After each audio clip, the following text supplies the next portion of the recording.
Congratulations. And also, Mr. Bongswal is a director and the commissioner or road commissioner for Phil Cycling, our national federation for the cycling sport. So, gentlemen, who will do the honor for the introduction? Vic. Magandang gabi po.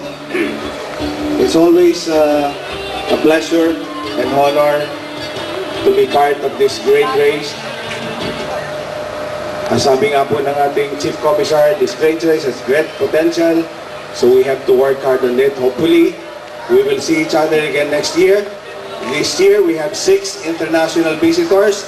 We hope to see at least 10 international team next year and 10 well-prepared Filipino team next year.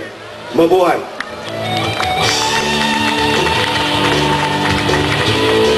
Of course, I would like to introduce the members. From my left, the team captain, Victor Espiritu, many-time SEA Games gold medalist and Asian Games bronze medalist, Victor Espiritu.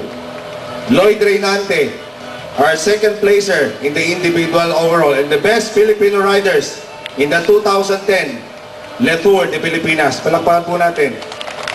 Merculio Ramos, the first Filipino and Asian to don the yellow jersey in the 2004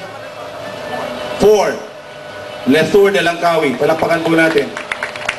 Erickson Obosa, a prominent sprinter here in the Philippines.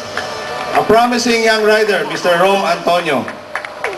Nico Cortez, another promising 19-year-old rider.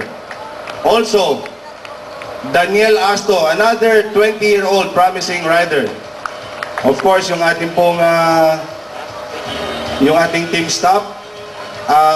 It's my pleasure and honor also to introduce to you the guy wearing blue is Mr. Boy Kirimit sa ating mga siklista.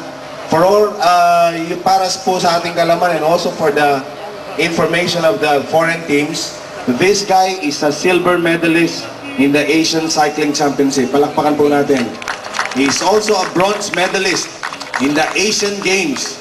Palakpakan po natin. So this guy is also an achiever and he is a Berlin Olympic participant. Kilala po natin si Cannibal, di ba?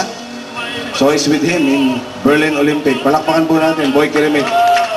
Also, Coach Ryan Manlapas who assisted me in this race. And of course, the man behind, kaya po meron tayong 7-Eleven Road Bike Philippines. I'd like to present to you Mr. Bongswal. Palakpakan po natin. Thank you very much.